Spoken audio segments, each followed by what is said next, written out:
Amen. Soyez bénis, bien-aimés. Alléluia. Nous souhaitons aux uns et aux autres la bienvenue ce soir et que le Seigneur bénisse chacun de vous. Je vais vous annoncer ce soir que quand quelqu'un aura manqué le culte de jeudi, il va le regretter. Parce que à partir de jeudi après les camps, surtout à partir de février, si quelqu'un est absent à un culte jeudi, quand on va lui raconter cela, il va dire ouais, si je savais. Et ça lui fera mal au cœur. Alléluia. Je vous le dis parce que quand on va prendre en septembre les jeudis, ce sera des moments fantastiques. Et nous allons le consacrer. On va s'intéresser à ceux qui veulent voir Dieu.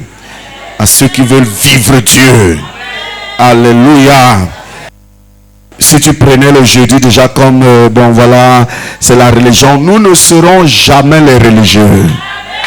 La mission d'espoir ne sera jamais une religion. Alléluia. Nous sommes un peuple de Dieu. Nous sommes des fils et filles de Dieu. Alléluia. Et nous allons parler ce soir avant de prier. On va parler de diabète. Vous savez, le mois d'août, c'est notre mois d'extension. Dieu veut que tu t'étendes. Et on va donc parler de diabète dans le livre de 1 Chronique chapitre 4 à partir du verset 9 au verset 10. Pour les lecteurs de la Bible, pour ceux qui lisent la parole de Dieu, c'est une histoire que vous ne retrouverez que dans ces deux versets de toute la Bible. Et en dehors de ces deux versets, vous ne reverrez plus cette histoire nulle part dans toute la Bible. Et pourquoi est-ce qu'on retrouve cette histoire dans ces deux versets seulement? C'est parce que c'est une histoire qui a un sens assez profond et dans laquelle il y a une très très grande, n'est-ce pas, révélation. Alors, nous sommes dans 1 Chronique chapitre 4, le verset 9 au verset 10. La Bible dit, Jabet était plus considéré que ses frères. Sa mère lui donna le nom de Jabet en disant, c'est parce que je l'ai enfanté avec douleur. Jabet ainsi invoqua le Dieu d'Israël en disant, si tu me bénis et si tu étendes mes limites, si ta main est sur moi et si tu me préserves du malheur, en sorte que je ne vois pas la souffrance, point d'exclamation, 3 points de suspension, ça en vaut la peine. Et Dieu accorda ce qu'il avait demandé. Alléluia. Alléluia. C'est toi majestueusement, que Dieu te bénisse, que Dieu te fasse grâce. Bénissons le Seigneur, que toute la gloire lui revienne au nom de Jésus. Qui est Jabet? Jabet, c'est l'enfant unique d'une femme. La première chose que nous pouvons noter sur la vie de ce monsieur, c'est qu'il n'y a pas, beaucoup de choses ne sont pas dites sur ce monsieur. Si vous fouillez la Bible, il n'y a pas assez de choses qui sont dites sur lui. Quand vous regardez attentivement dans les Saintes Écritures, ce n'est que les 2 versets où on parle de Jabet. Ce n'est que les 2 versets où on parle de cet homme. Et la particularité, c'est que quand on regarde attentivement, on lit et on relit ces 2 versets où on fait mention de Jabet, on comprend que c'est un gars qui semblerait qu'il y ait beaucoup de circonstances autour de sa conception. Pour comprendre qu'une femme donne à son fils le nom de douleur. Imaginez-vous quand Jabet allait à l'école, ses enfants l'appelaient douleur, souffrance. Vous vous rendez compte qu'un enfant que tout le monde appelle, par exemple le maître veut dire, ok, voilà, qui peut venir faire l'exercice au tableau, et les élèves lèvent la main, et il dit, ok, toi, souffrance, lève-toi. Vous voyez un peu comment ça sonne. Et que dehors de la cour, à la cour de récréation, pendant que les enfants jouent, et que les camarades l'appellent, Souffrance, viens ici, Souffrance, viens. Vous voyez un peu à quoi ça rythme le nom que cet enfant avait porté. Et lorsque nous regardons les circonstances et l'attribution de ce nom à cet enfant, l'explication qu'on a, c'est que sa mère dit que j'ai donné le nom de Souffrance à cet enfant parce que je l'ai accouché avec douleur. Ce qui nous amène à comprendre qu'il y a eu des circonstances autour de sa conception. Je peux déduire et dire que il semblerait que quand la maman de Jabet est tombée enceinte, c'est-à-dire quand elle a eu un retard et qu'elle l'a couru avec certainement beaucoup de joie, annoncé au père, le père l'aurait chassé. Et ça ne s'est pas arrêté là. Le père l'aurait complètement ignoré. Et comme si cela ne suffisait pas, les parents de cette femme, de cette jeune dame, l'auraient peut-être mise à la porte, l'auraient chassée de la maison. Parce qu'au lieu de poursuivre ses études, elle est venue avec une grossesse. Et on l'aurait peut-être torturée. Et comme si cela ne suffisait pas, pendant les 9 mois qu'elle a porté cet enfant, elle devait souffrir pour prendre soin d'elle-même, mais également, elle a dû faire face à des malaises corporels, à des maladies et à plusieurs autres difficultés d'ordre peut-être financier. Elle n'avait pas d'accès, n'est-ce pas, à l'argent. Bref, il y a beaucoup de choses qui ont contribué à causer de la douleur au cœur de cette maman. L'autre chose qui permet qu'on pousse notre raisonnement de cette façon, c'est que généralement, et d'ailleurs, lorsqu'on regarde dans le Nouveau Testament, quand Jean-Baptiste est né, on a spéculé sur le nom, et puis tout le monde s'est arrêté, et on a dit, ce n'est pas parce que le Père ne parle pas, il écoute quand même, et il peut écrire ce qu'il pense. Alléluia. Donc, comme pour dire que c'est le Père qui donnait les noms. Mais dans ce texte, nous voyons que, en fait, le Père n'avait même pas mot. Il n'existait pas. C'est la maman qui était en même temps le Père, c'est elle qui était la maman, c'est elle qui était le grand-père, c'est elle qui était la grand-mère, c'est elle qui était l'oncle, la tante, et c'est elle qui a décidé de donner le nom. Et elle a dit, quelle est cette histoire qui m'est arrivée et qui m'a plongé dans autant de souffrance? Et elle a donné le nom de Jabet.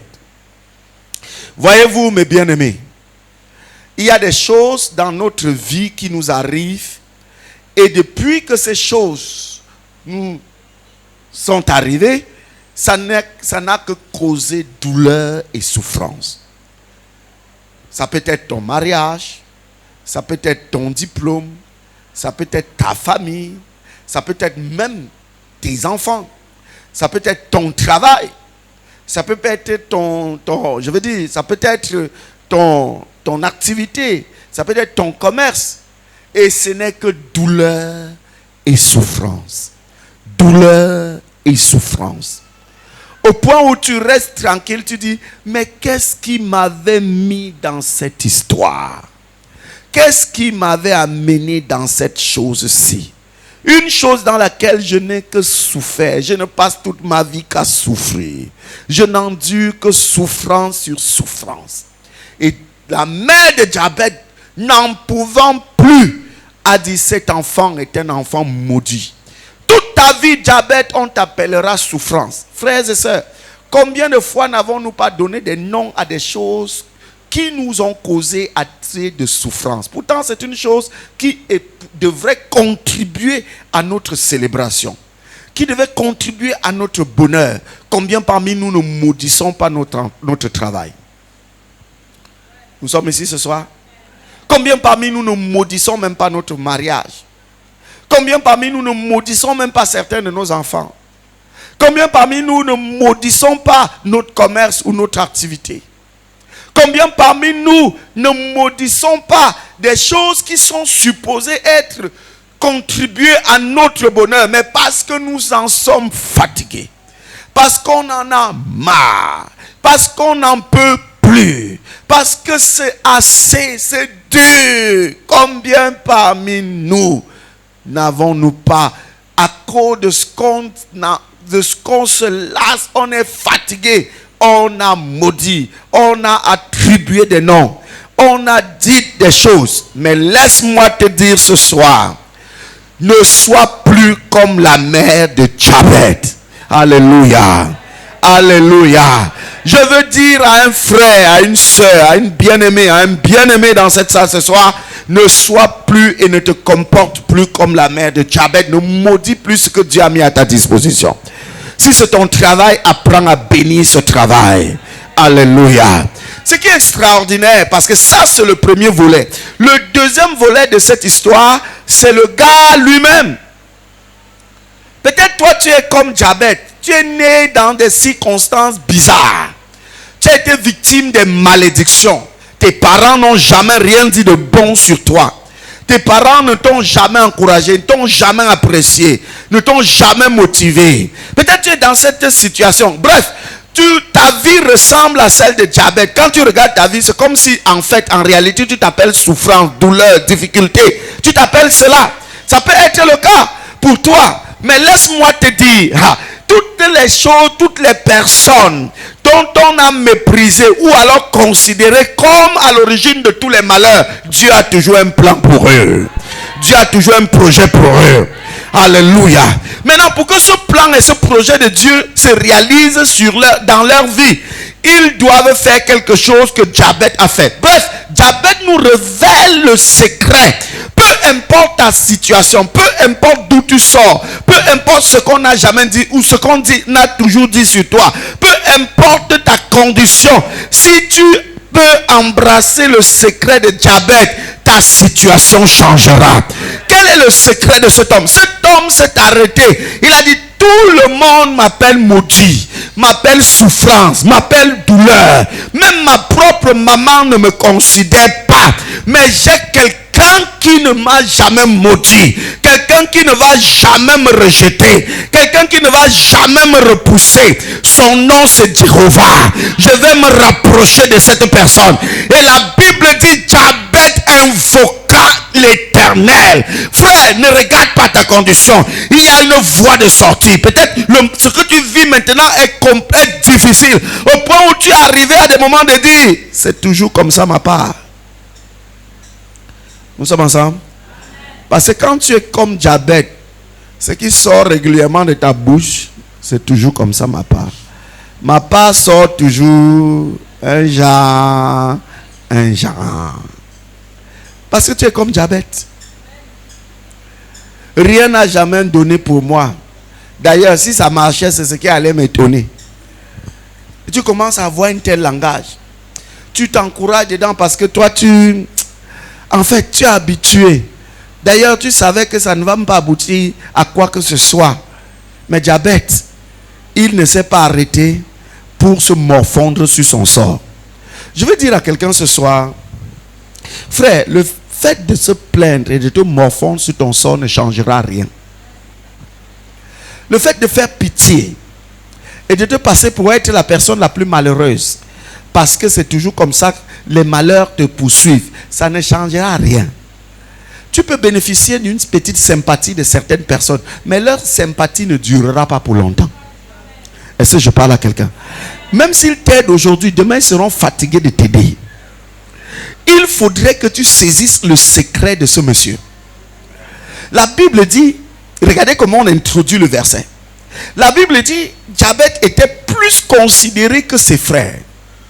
Comment est-ce qu'on peut dire qu'un gars dont le nom veut dire douleur, souffrance, malheur, malédiction, comment est-ce qu'on peut dire qu'il était plus considéré que ses frères? Et quand on parle de ses frères ici, on veut parler de ses cousins, on veut parler de ses oncles, on veut parler, n'est-ce pas, de sa famille élargie, dont on a pris le soin de citer plus haut. On veut parler peut-être même des enfants que son père a fait avec une autre femme. Et le gars était plus considéré. Quelqu'un dont le nom était douleur, quelqu'un dont le nom était souffrance, quelqu'un dont le nom n'avait pas de sens, quelqu'un dont le nom exprimait la malchance, la malédiction. On nous dit qu'il était plus considéré que tous ses frères. Qu'est-ce qui s'est donc passé? Qu'est-ce qui a changé du jour au lendemain, Jabez? Explique-nous comment tu as fait. Et la Bible nous dit ce qu'il a fait. Qu'est-ce que le gars a fait? Jabez invoqua l'Éternel. Et je suis venu dire à un frère, une soeur ce soir, peu importe ce que tu vis, il y a une chose qui peut te sortir de cette situation. C'est ton engagement à invoquer l'Éternel. C'est ton engagement à invoquer l'Éternel. On peut ne pas t'aimer, on peut ne pas t'accepter, on peut ne pas te comprendre, on peut te rejeter, on peut te repousser, mais l'Éternel ne te repoussera pas. Dans le secret, invoque l'Éternel. Fais appel à l'Éternel. Appelle le nom de l'Éternel. Lorsque tu invoqueras l'Éternel, quelque chose se produira. Car la Bible arrive à nous dire dans le livre de Romains, chapitre 10, verset 11, quiconque invoquera le nom de l'Éternel ne sera point confus. Invoque l'Éternel et la confusion s'éloignera de toi. Est-ce que nous sommes ensemble? Peut-être on ne comprend pas ce que c'est qu'invoquer l'Éternel. Vous savez, frères et sœurs, est-ce que vous savez que nous invoquons plus les malheurs qui s'ajoutent sur nos vies qu'invoquer l'Éternel? Invoquer l'Éternel, c'est quoi? C'est refuser de mettre ou de donner de la considération à tout ce que tu vis et qui te fait souffrir. Parce que quand on dit j'invoque l'Éternel, ça veut dire que ce que je vis et qui me fait souffrir, je refuse de donner de la considération à ces choses. Je refuse de regarder et de passer mon temps à raconter ça. De passer le temps à faire comprendre à qui veut le savoir ce que je traverse et ce que je vis. Quand on dit invoque l'Éternel, c'est d'abord dire ce que je vis et ce qu'on dit de moi ne m'influencera plus, n'aura plus d'impact sur moi.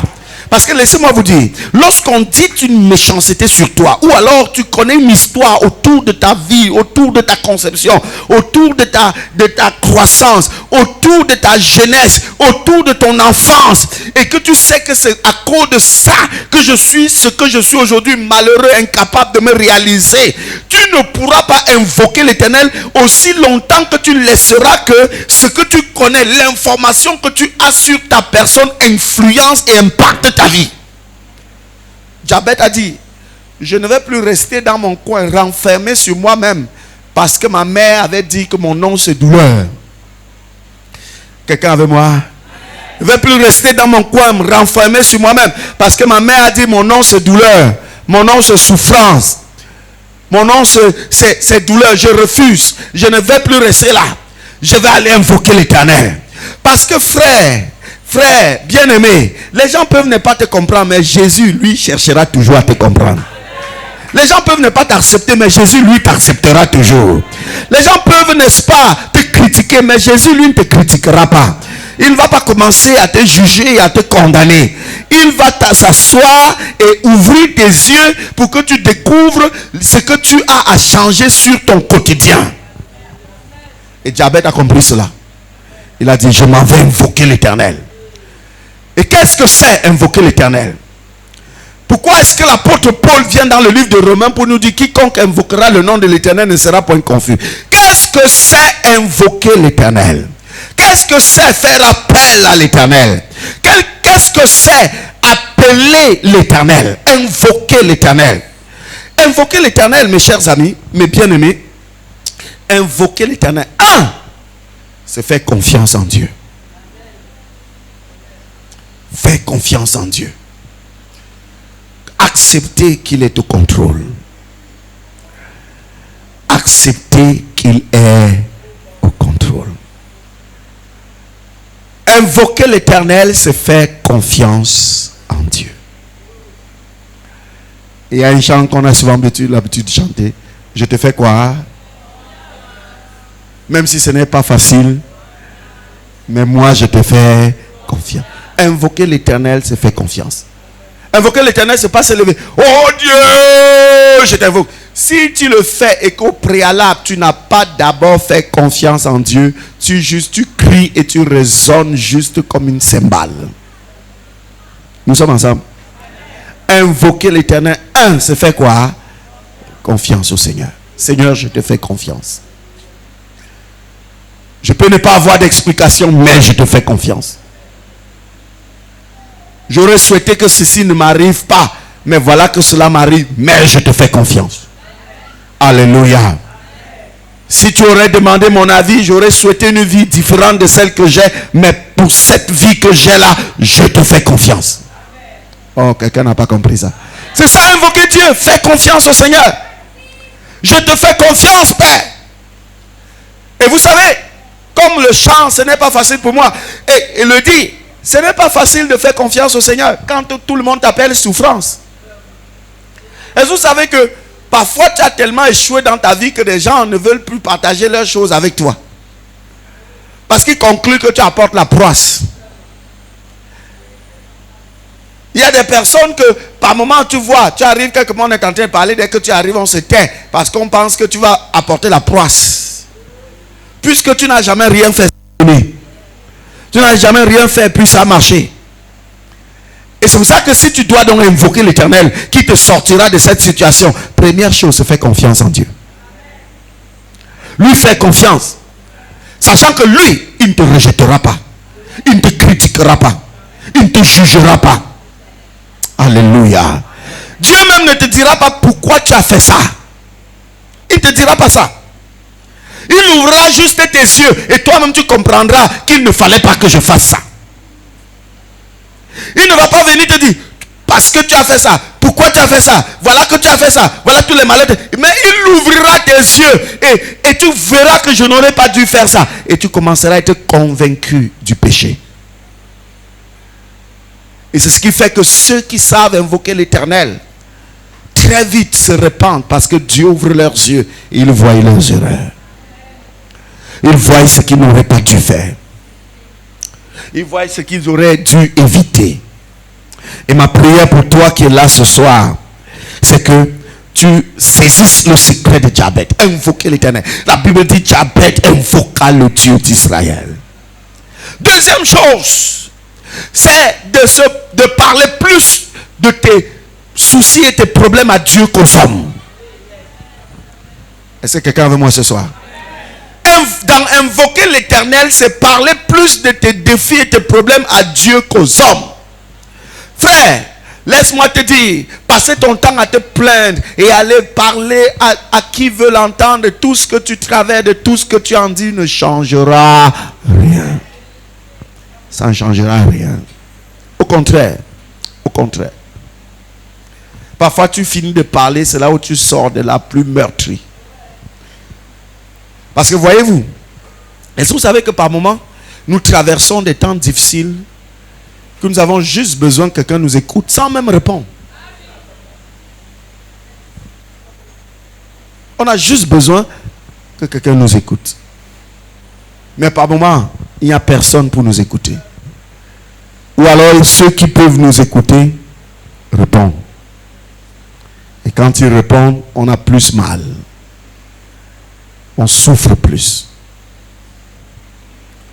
Quelqu'un m'a dit, j'ai vu un des frères et j'ai dit au frère, suite à ce que je traverse, à des moments, j'ai des pensées mondaines. J'ai dit, mais ça se me croit que je suis entré comme ça dedans. Et les frères m'ont dit, et ceux à qui je parlais, ils m'ont dit, c'est parce que tu n'as jamais cru, c'est parce que tu n'es pas enfant de Dieu. Et alors quand ils m'ont dit ça, j'ai dit, pourquoi même j'ai dû leur parler? En fait, quand tu écoutes cette personne, la personne ne voulait pas qu'on lui réponde. Ou du moins, elle voulait juste exprimer ce qui est dans son cœur. Ou alors que si on lui répond et qu'on utilise des tacts pour lui répondre. Et c'est pour ça que Jabez a compris cela. Et qu'est-ce que Jabez, notre ami, a fait? Il a su que tout le monde me considère comme un maudit. Mais moi, je vais parler plus de ma vie à Dieu. Alléluia. Je vais parler plus de ma vie à Dieu. Je vais causer avec Dieu. Je vais m'exprimer au Seigneur. Je vais lui dire ce que je ressens. Je veux qu'il sache la douleur que j'ai. Je veux qu'il comprenne le mal que je ressens au plus profond de moi. Je veux l'invoquer. Et lorsqu'il alla, et voilà pourquoi la Bible dit, Jabez invoqua le Dieu d'Israël. Le Dieu d'Israël. Ça veut dire quoi? Ça veut dire que le gars, quand il est allé parler à Dieu, il a commencé à rappeler à Dieu qui il est. Il a commencé à dire à Dieu, Seigneur, nos parents nous ont dit qui tu es. Et tel que tu es capable de me sortir de cette situation. Ah, est-ce que quelqu'un me comprend? C'est ça, invoquer l'Éternel. Invoquer l'Éternel. Un, c'est lui faire confiance. Et de deux, c'est lui parler. Lui parler de ta condition. Lui parler de ta situation. Lui parler de ce que tu traverses. Et certainement, il a commencé par pourquoi la Bible dit, Jabez invoqua le Dieu d'Israël. En fait, la précision veut dire quoi? La précision, pourquoi est-ce qu'on précise le Dieu d'Israël? C'est parce que Jabez, quand il a commencé à parler à Dieu, il lui rappelait qui il est. Dieu est celui-là qui a sorti nos parents de l'Égypte. Dieu est celui-là qui a marché avec eux dans le désert. Tu es celui-là qui a fait descendre la manne quand ils n'avaient pas mangé. Tu es celui-là qui leur a donné des cailles quand ils voulaient manger de la viande. Tu es celui qui a fait sortir l'eau du rocher quand ils avaient soif. Tu es celui-là qui a pardonné leurs crimes lorsqu'ils ont fait le veau d'or. Il a commencé à rappeler à Dieu pourquoi est-ce qu'on l'appelle le Dieu d'Israël. Invoquer Dieu, c'est être ta capacité à dire à Dieu qui il est. Et vous savez, nous sommes parfois nombreux à l'église, nous ne pouvons même pas citer 2-3 choses de qui Dieu est. On ne peut même pas présenter la nature de Dieu. Mais comment invoqueras-tu quelqu'un que tu ne connais pas? Parce que pour que tu invoques Dieu, il faut que tu le connaisses. Il est qui? Et Jabez a passé son temps à rappeler à Dieu. Tu n'es pas un Dieu méchant. D'ailleurs, tu pardonnes l'iniquité des pères jusqu'à la 4e génération. Mon père a rejeté ma mère. Mon père a renié ma mère. Les parents de ma mère l'ont mise à la porte. Mais tu es le Dieu qui pardonne jusqu'à la 4e génération. Peut-être mon grand-père était un sorcier. Il est à l'origine de tous les morts dans notre village. Mais tu es le Dieu qui pardonne jusqu'à la 4e génération. Le gars a commencé à rappeler à Dieu qui il est. Et c'est ça, invoquer Dieu. Parce que des gens, quand tu ne comprends pas ça, tu peux croire qu'invoquer Dieu, c'est se lever la nuit. Dieu! Non, c'est rappeler à Dieu qui il est. Est-ce que je parle à quelqu'un ce soir? Si tu avais moi dit un bon amen. Rappelez à Dieu qui il est. Vous savez quoi? Comme je le disais tantôt, par moment, lorsqu'on est déjà devenu enfant de Dieu et qu'on fréquente une église comme la nôtre, le temps passe, on se refroidit, on commence à prendre les choses à la légère. Mais laissez-moi vous dire, on doit aller à la découverte de Dieu tous les jours. C'est pour ça qu'on peut voir un jeudi, les gens, c'est vrai, il fait froid, il pleut, on traîne les pas pour venir à l'église. Mais ne vous en faites pas. Je vois la gloire de Dieu. Et ce que Dieu va faire ici les jeudis sera phénoménal. Parce que nous allons à nouveau amener les frères et sœurs à la découverte du grand Dieu. Ça ne vaut pas la peine, ça ne s'explique pas que tu sois devenu enfant de Dieu et que tu ne peux pas t'asseoir. Pendant 10 minutes, tu es seulement en train de dire à Dieu qui il est. Et la Bible dit que Jabez a invoqué l'Éternel. Il a dit à Dieu, Dieu, je te reconnais comme le Dieu d'Israël. Il a rappelé à Dieu comment il a marché avec Adam, comment il a marché avec, n'est-ce pas, Caïn, comment il a marché avec, n'est-ce pas, Lot, comment il a marché avec Abraham, etc. Il a rappelé à Dieu qui il est. Comment il a, n'est-ce pas, conduit son peuple en Égypte. Il a été avec eux pendant toutes ces années. Il a rappelé à Dieu qui il est. Il invoqua le Dieu d'Israël. Le Dieu qui répond par le feu. Le Dieu qui peut changer notre condition. Le Dieu qui peut changer notre situation. Par moments, il faut dire assez, c'est assez. Tu as déjà demandé la prière, on a prié pour toi. Mais à des moments, ce n'est pas la prière des autres qui compte. C'est ta capacité à invoquer Dieu.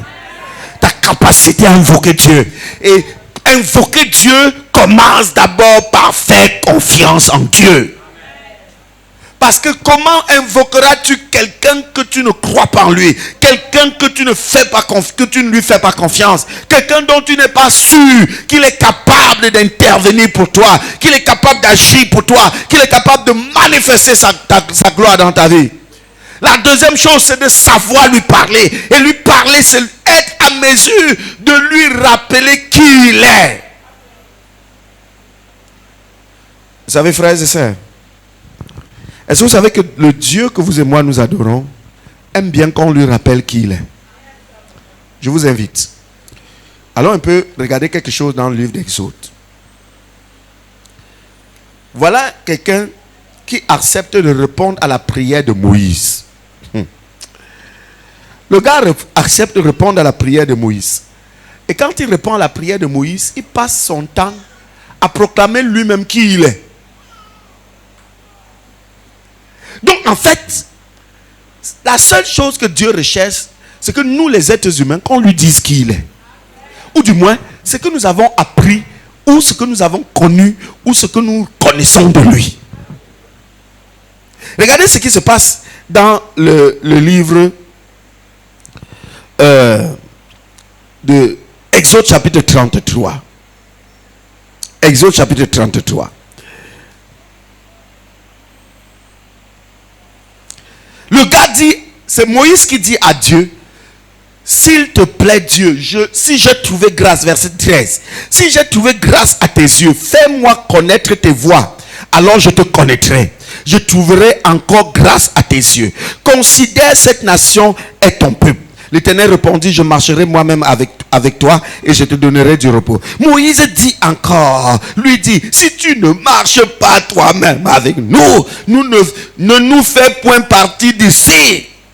Comment sera-t-il donc certain que j'ai trouvé grâce à tes yeux, moi et ton peuple? Ne serait-ce pas quand tu marcheras avec nous et quand nous serons distingués, moi et ton peuple, de tous les peuples qui sont sur la face de la terre? L'Éternel dit à Moïse, je ferai ce que tu me demandes, car tu as trouvé grâce à mes yeux et je te connais par ton nom. Moïse dit, fais-moi voir ta gloire. Je veux voir ta gloire, oh Dieu. L'Éternel répondit, je ferai passer devant toi toute ma bonté et je proclamerai devant toi le nom de l'Éternel. Je fais grâce à qui je fais grâce et miséricorde à qui je fais miséricorde. Alléluia. Et l'Éternel dit, tu ne pourras pas voir ma face, car l'homme ne peut pas me voir et vivre. L'Éternel dit, voici un lieu près de toi, tu te tiendras sur le rocher. Quand ma gloire passera, et je te mettrai dans un creux du rocher et je te couvrirai de ma main jusqu'à ce que j'ai passé. Alors, lorsque je retournerai ma main, tu me verras par derrière, mais ma face ne pourra pas être vue. Alléluia. Vous voyez que au verset 19, l'Éternel répondit, je ferai passer devant toi toute ma bonté et je ferai quoi? Je proclamerai devant toi le nom de l'Éternel. C'est pas Moïse qui parle, c'est l'Éternel qui parle. Donc en fait, Dieu, voilà un gars qui dit, Dieu, je vais voir ta gloire. Et quand Dieu le fait voir sa gloire, il proclame son nom. Dieu commence à déclarer qui il est. Il commence à proclamer, il commence à faire savoir qui il est. Il commence à énoncer ses qualificatifs, ses titres, sa personnalité, sa position. Il donne toutes ses fonctions.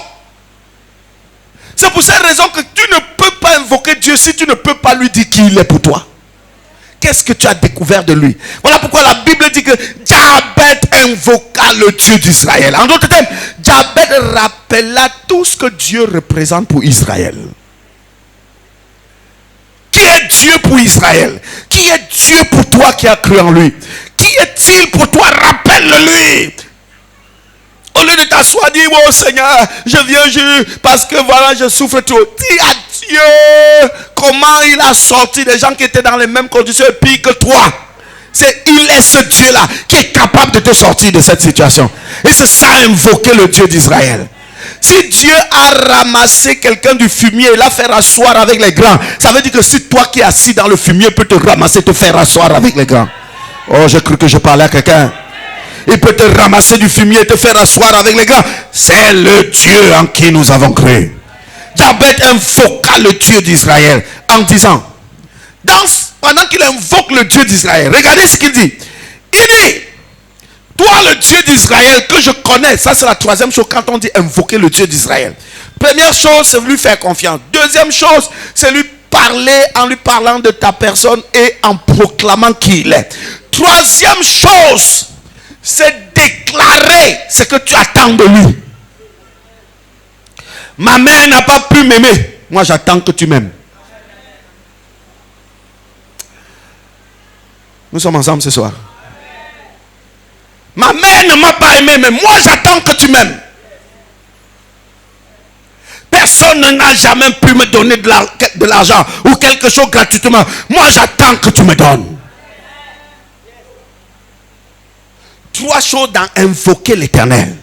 Lui faire confiance, déclarer qui il est et dire ce que tu attends. Je n'ai pas eu la grâce d'avoir les mêmes opportunités que mes semblables ou alors mes égaux. J'attends que tu me donnes cette grâce. J'attends ces mêmes opportunités. Il invoqua l'Éternel. Et qu'est-ce qu'il dit pendant qu'il invoqua l'Éternel? La Bible dit, oh Dieu, si tu me bénis. Si tu me bénis. Si tu me bénis. Alléluia. Si tu étends mes limites. Parce que toute ma vie, personne ne m'a béni. Toute ma vie, personne ne m'a béni. Personne ne m'a béni. Mais si toi tu me bénis. C'est ça que j'attends de toi.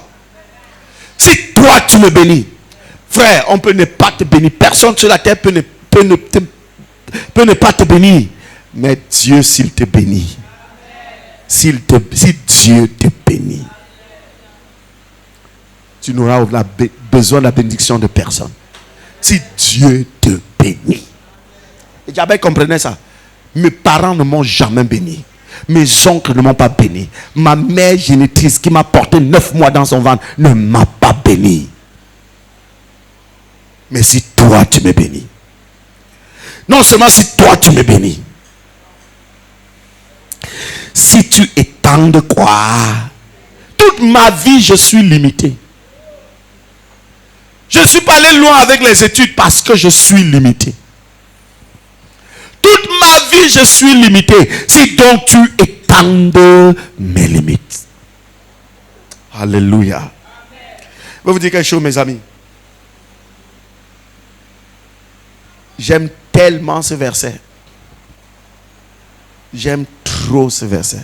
Pourquoi? Parce que ce verset m'a révélé que peu importe d'où tu sors, qui tu es, Dieu est capable de changer ton histoire. La seule chose, c'est de savoir faire confiance en Dieu. Et je bénis Dieu de toute ma vie. J'ai appris à partir de ce verset à dépendre de Dieu. C'est pour ça qu'il est difficile que quelqu'un s'asseye et se vante que c'est grâce à moi. Tu vas le dire, peut-être parce que tu as contribué un peu, mais ta contribution ne pouvait pas faire ce que je suis. Donc tu ne peux pas te vanter. Personne, parce que j'ai appris à lui faire confiance. Frère, si Dieu te bénit, si Dieu étend tes limites, on dit que tu es limité, tu n'as pas fréquenté, tu ne connais pas parler, etc. Dieu peut étendre tes limites.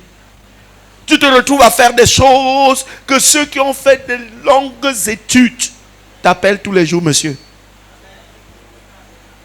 Oh, quelqu'un n'a pas compris ça.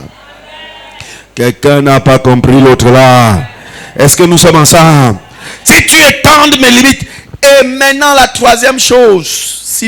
Si ta main est avec moi. Personne ne m'a jamais soutenu. Mais si toi tu me soutiens. Vous voyez que Jabez demande à Dieu ce qu'on ne lui a jamais donné.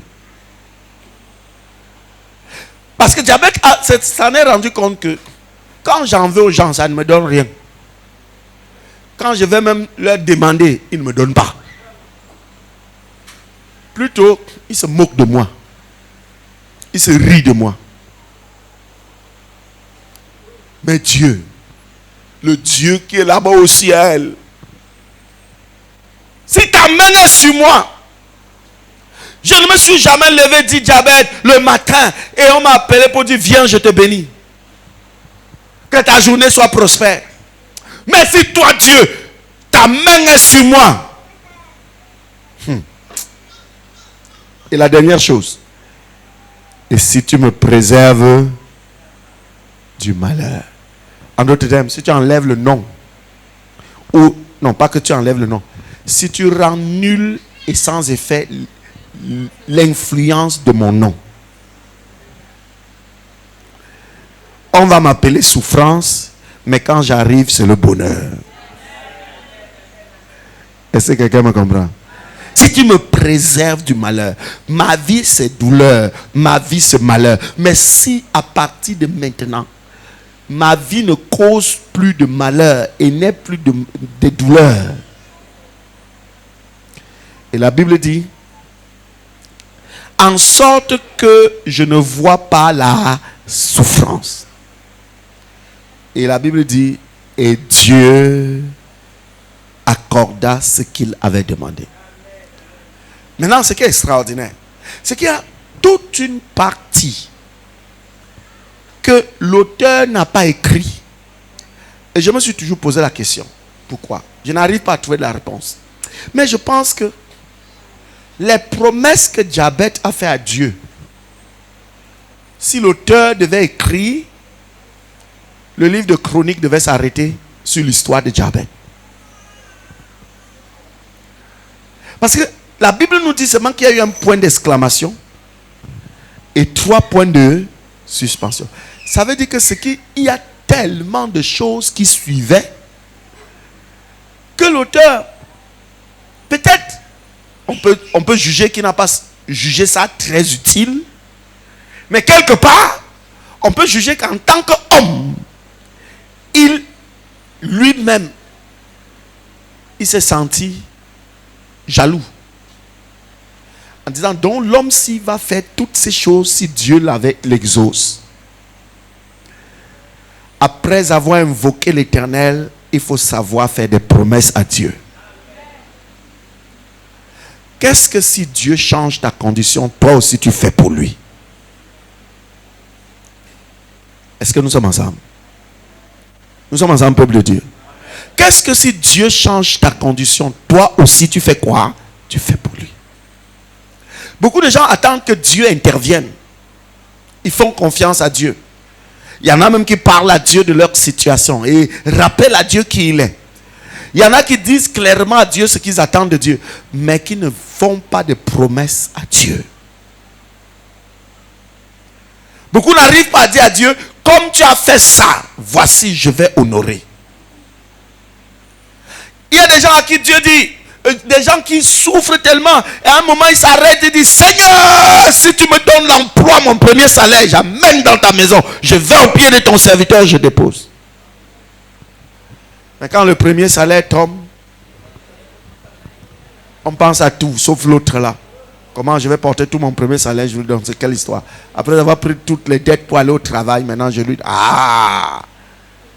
non, c'est pas, le serviteur de Dieu n'y est pour rien. Parce que quand tu faisais ta prière, il n'était pas là. Nous sommes ensemble. Le gars d'autrui n'y est pour rien. ne faut pas créer des problèmes sur la tête de quelqu'un. Il ne t'a rien demandé. C'est à cause de ça que Ananias et Saphira sont morts. Parce que Pierre n'avait rien demandé à personne. C'est pour ça que quand Pierre maudit Ananias, il lui dit, mais que tu aies vendu ton terrain ou que tu n'aies pas vendu, ne soit c'était toujours pour toi. Qui t'a forcé? Pourquoi tu es allé vendre ton terrain? Il fallait rester avec. Pourquoi donc tu as même vendu et tu as décidé de venir apporter ça ici? Personne ne t'a obligé d'apporter ça ici.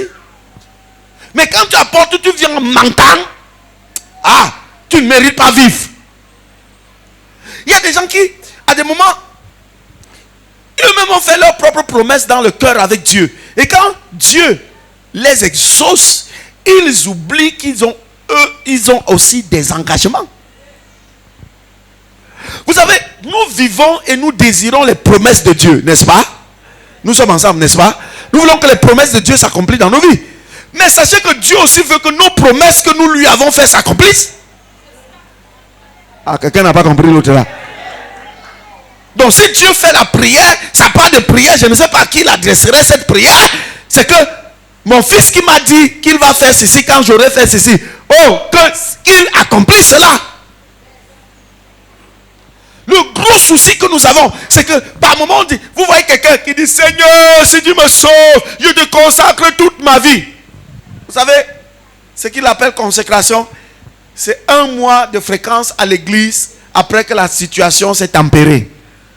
Donc comme la situation s'est calmée un peu, vient un peu à l'église, vient.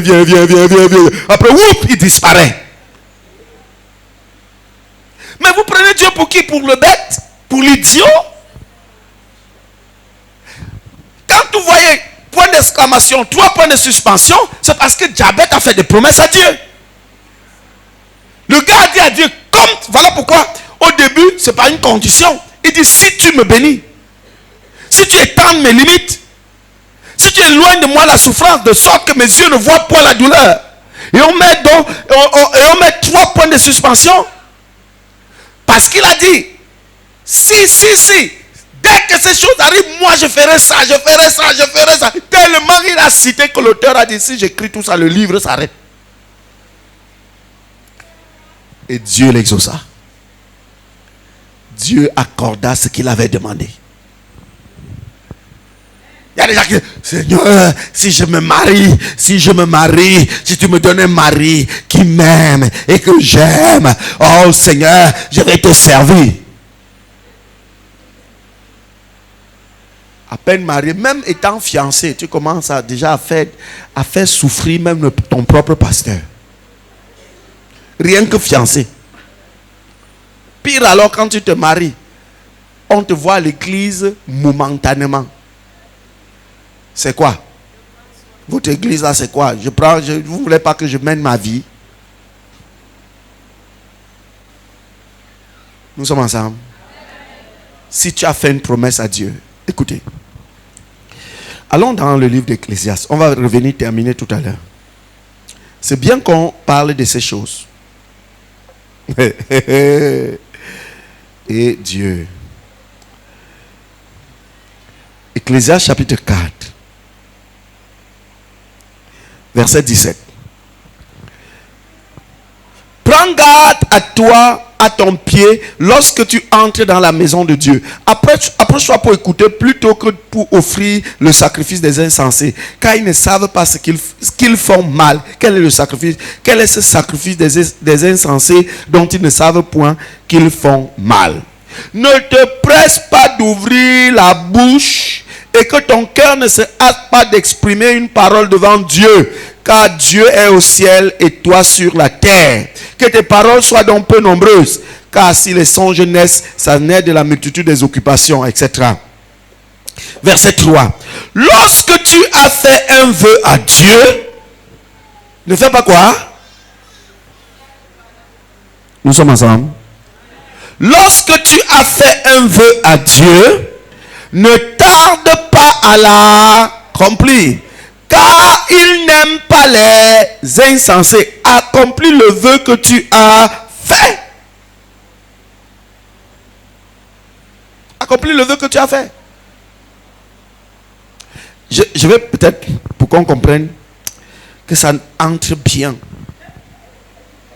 Nombre chapitre 30, verset 2. Nombre 30, verset 2. Regardez ce que la Bible dit dans Nombre chapitre 30, verset 2. Alléluia. Nombre chapitre 30, verset 2. Moïse parla au chef des tribus des enfants d'Israël et dit, voici ce que l'Éternel ordonne. Verset 3.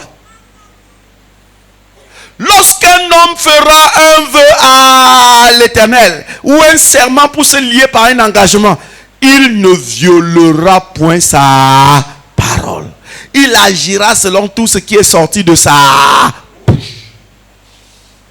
Seigneur, je te servirai toute ma vie. Vous savez pourquoi les pentecôtistes sont les plus malheureux des êtres humains? C'est parce qu'ils parcourent les églises et font des vœux qui n'honorent jamais. Entre dans cette église. C'est mon pasteur, ça c'est mon église. Oh, on a un projet qui veut donner 500 000. Tu te lèves, tu viens devant. Après 2 semaines après, on ne te voit plus à l'église. Ou bien tu pars rencontrer un pasteur. Papa, si ton Dieu m'exauce.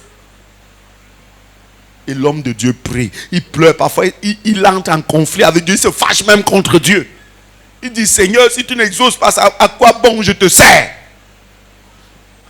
Et Dieu exauce, tu disparais. Si le pasteur t'appelle, pourquoi vous m'embêtez, pasteur? J'ai dit que je viens, non? C'est forcé.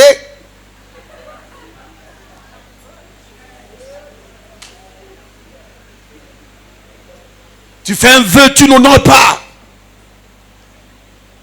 Tu crois au Seigneur, tu dis, Seigneur. Il y a des gars,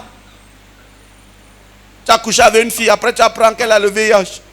Tu commences à trembler, la sueur coule sur toi. Tu as peur d'aller faire le test. Tu cours, tu te répands, tu donnes ta vie à Jésus. Et tu dis, Seigneur, si tu me guéris. Après, on prie pour toi. On te fait confesser la prière du pécheur. Tu deviens enfant de Dieu. Waouh, gloire à Dieu. Tu peux faire maintenant le test. C'est négatif. Et tu retournes dans le monde. Alors que tu as dit à Dieu, si Seigneur, tu m'épargnes de cette chose, je vais te servir. Je vais te servir. C'est pour ça qu'il y a certaines personnes qui viennent avec certaines maladies. Dieu dit, vraiment, moi je te veux au ciel. Reste avec la maladie là jusqu'à tu meurs. Parce que quand je te vois avec ton œil là, si je te guéris, tu vas me fuir. Mieux tu meurs avec, au moins tu seras avec moi au ciel. Nous sommes ensemble. Peuple de Dieu, nous sommes ensemble. Si tu as fait un vœu à Dieu. Il y a d'autres qui ont dit, Seigneur, l'homme qui doit voir mon intimité, c'est mon mari. Si ce n'est pas mon mari, mieux, je meurs et je suis sauvé. 2 ans après, la chair est faible, mais l'esprit est disposé. Bon, on peut écouter, ça nous fait rire. Mais vous pensez que Dieu prend ça comment? Nous sommes ensemble. Dieu, lui, prend ça comment? Dieu prend ça comment?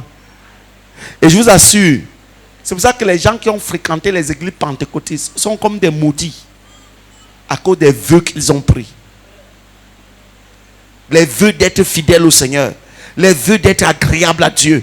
Des vœux, ils entrent dans telle église, prennent tel vœu, ils entrent ici, prennent tel vœu, ils entrent ici, prennent tel vœu, ils rencontrent tel pasteur, ils lui font des promesses. Alléluia. Gloire et gloire à Dieu. Gloire et gloire à Dieu. Ouvre encore ta Bible pour qu'on termine sur les vœux et puis on revient dans chez notre ami Diabète qui nous prêche ce soir. Et on termine notre culte. Alléluia. Deutéronome chapitre 23, verset 21. Deutéronome 23, verset 21. Si tu fais un vœu à l'Éternel ton Dieu, tu ne tarderas point à faire quoi? Car l'Éternel ton Dieu t'en demanderait compte et tu te chargeras d'un.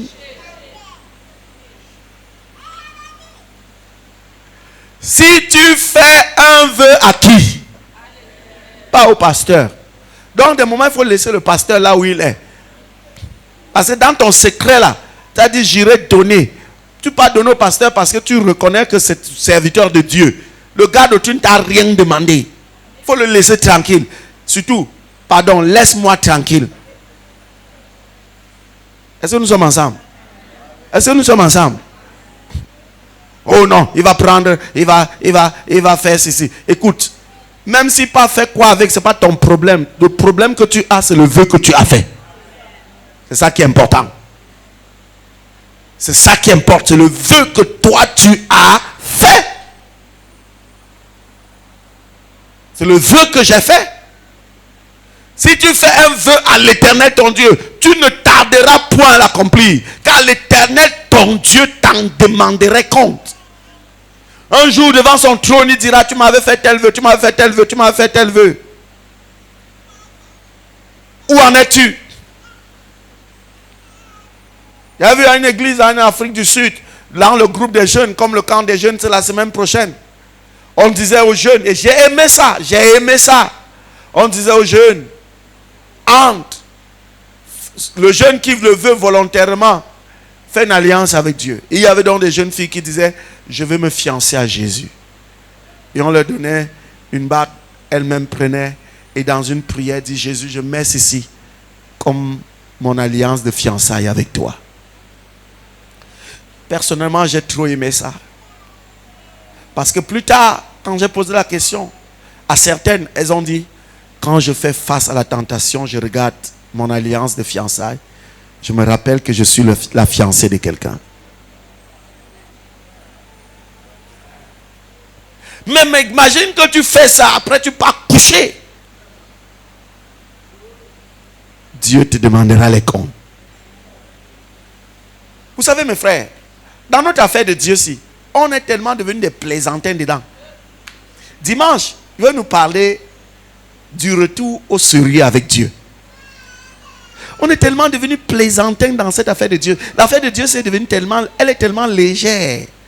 C'est pour ça que nos églises, c'est le lieu où on retrouve plus de gens en colère que partout. Dans nos églises, même les gens entrent en ennemis. Comme on faisait à l'école. Ah, vous n'avez pas fait le genre d'école primaire là. Quelqu'un connaît ça? Ah, il y a ça encore à cette époque-ci.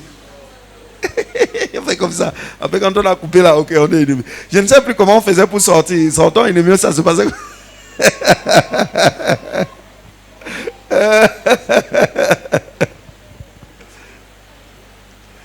Retour au sérieux avec Dieu. Tu as fait un vœu à Dieu ou non? Le vœu que tu as fait à Dieu, tu n'as pas fait à un pasteur. Tu n'as même pas fait à une église. Tu n'as pas fait à une église. Te lèves, tu fais un vœu, je vais faire ceci ou cela à l'église. Fais-le. Personne ne t'oblige. Tu fais des vœux. Par exemple, aux eaux du baptême, quand on te baptise, tu lèves tes mains, tu fais une prière à Dieu. C'est ton vœu que tu fais à Dieu là-bas. Oh non, sinon Dieu te demandera les comptes. Dieu te demandera les comptes. Dans Ecclésiaste chapitre 5, on lisait tout à l'heure, la Bible dit au verset 4, mieux vaut pour toi ne point faire de vœux que d'en faire et de ne point l'accomplir. Ne permets pas ainsi à ta bouche de faire pécher ta chair. Et ne dis pas en présence de l'envoyé que c'est une inadvertance. Pourquoi Dieu s'irriterait-il de tes paroles et détruirait-il l'ouvrage de ses mains?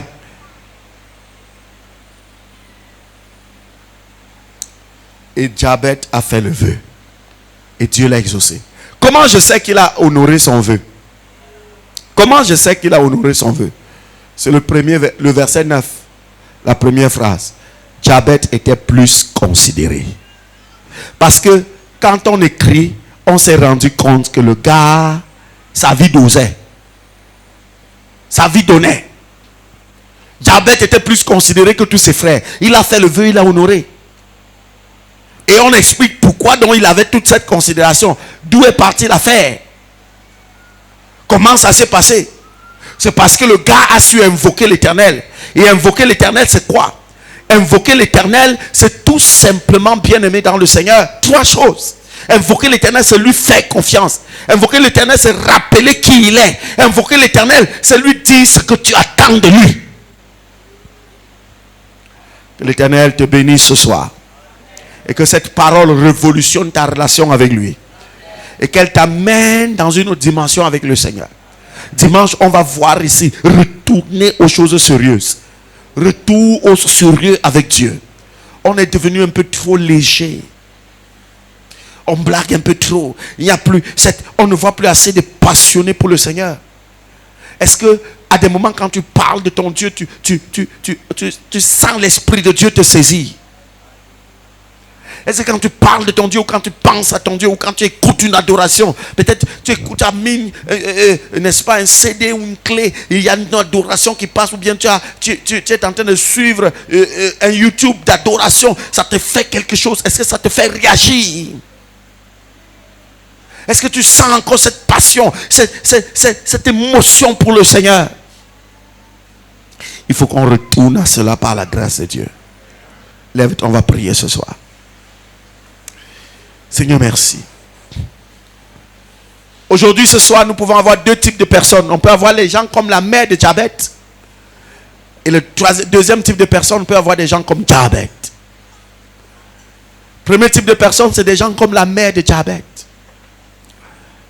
Les gens qui sont fatigués de la souffrance et qui maudissent tout ce que Dieu leur a donné. À cause de la souffrance, ils maudissent leur famille. D'autres arrivent même à dire, ça c'est même quel genre de famille dans laquelle je suis né comme ça. Il n'y avait que ce genre de famille pour que Dieu m'y envoie dedans. Tu es comme la mère de Jabez. Mais il y a aussi d'autres qui sont vraiment des Jabez maudits.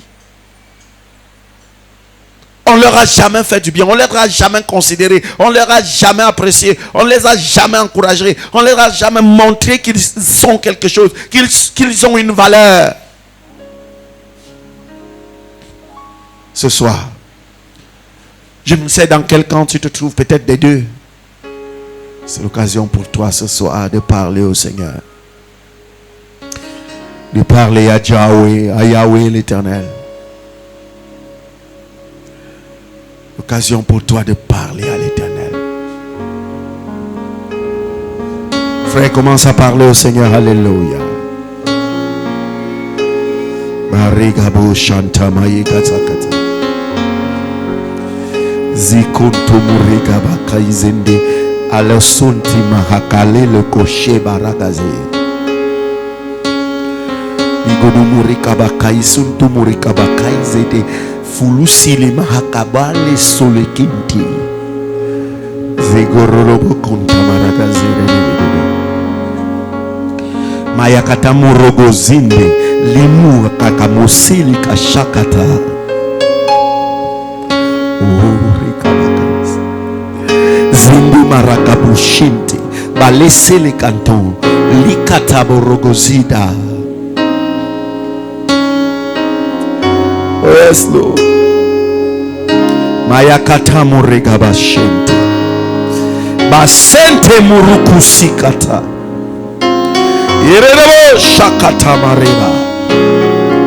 Yekata marebo shalama kaizekete. Lintu muriba kaizekete. Seigneur, nous sommes nombreux ici comme la mère de Jabez.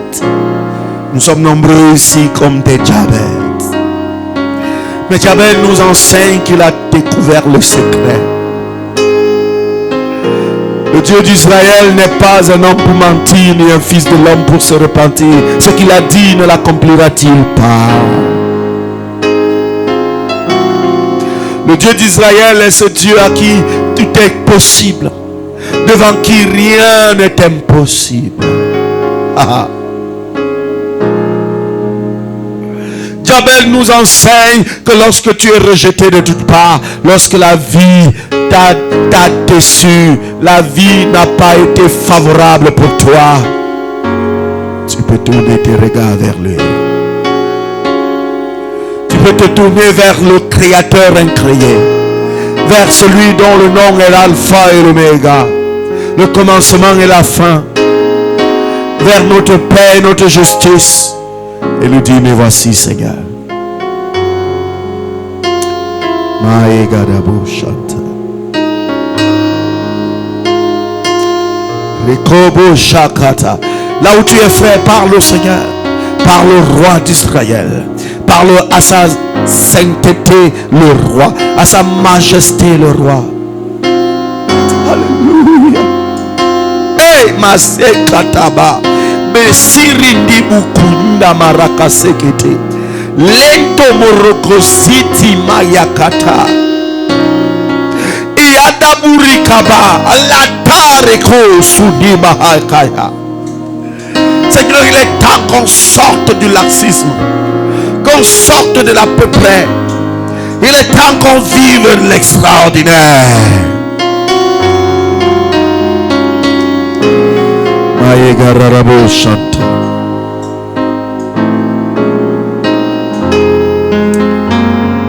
Jabez a su te faire confiance. Il a su invoquer le Dieu d'Israël en lui rappelant qui il est. Il a su dire au Dieu d'Israël ce qu'il attendait de lui. Il a également su lui faire des promesses. Il les a honorées, il les a accomplies. Alléluia. Et Seigneur, c'est notre prière ce soir. Nous voulons entrer dans la dimension de Jabez. Il y en a parmi nous, Seigneur, qui ne savent plus comment prier pour que tu changes leurs conditions. Ils ne savent plus, Seigneur, qu'est-ce qu'il faut faire pour que tu étends ta main, donne à leur foyer le fruit des entrailles. Ou alors, Seigneur, que tu les guérisses de cette maladie. Ou alors, Seigneur, que tu leur ouvres cette porte pour le voyage. Ou alors, Père, que tu leur donnes cet emploi désiré depuis. Ou alors, Père, que tu leur donnes cet accès à ces affaires et à ces partenaires d'affaires. Oh Dieu, nous allons ainsi implorer ta grâce, Yahweh.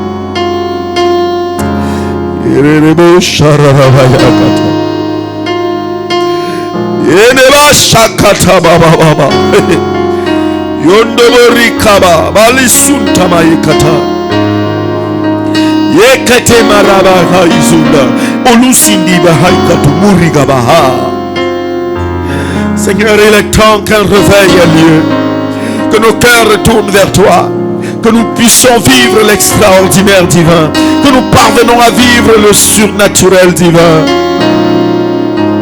Il est temps, Père, que nous vivons le surnaturel divin. Alléluia.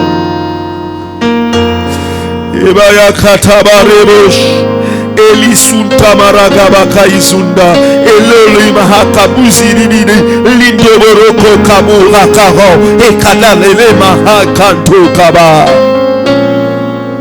yerebo shabaraka sekerere le dabaribo shabo kantumuri kaba bisunta barekabo bize kanto kabu habu hayalakati. Oh Jésus. Provoque un mouvement nouveau, un feu nouveau. Embrase-nous, notre Dieu, à cause de notre condition, comme la mère de Jabez, comme Jabez, nous avons refroidi, nous nous sommes ralentis. Seigneur notre Dieu, nous nous sommes éteints pratiquement. Réveille-nous, oh Dieu.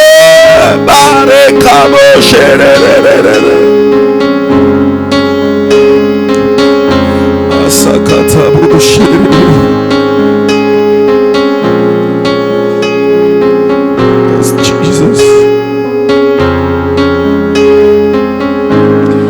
Ton Église a besoin de voir ta gloire,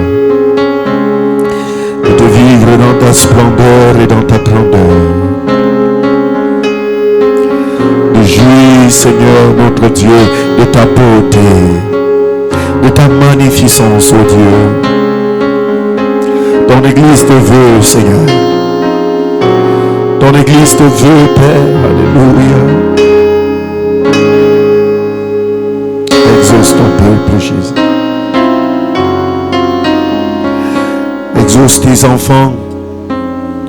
Exauce tes enfants, Seigneur. Réponds aux cris de tes enfants. Réponds aux cris, Seigneur, de tes enfants. De grâce, oh Dieu, réponds aux cris de tes enfants. Alléluia.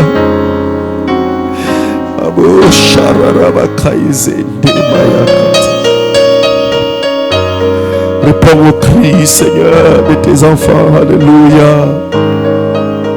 Réponds au cri, Père. Réponds au cri, Yahweh, Yahweh, Yahweh. Lève-toi en faveur de tes enfants. Donnant gloire à ton nom, agissant dans leur vie, te glorifiant. Alléluia.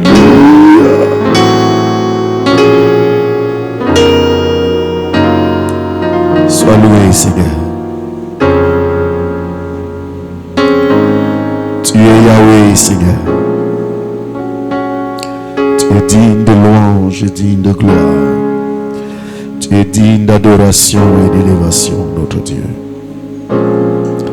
Sois à jamais béni. Alléluia. Merci, Seigneur. Merci, Père éternel. Merci, Dieu des cieux et de toute la terre.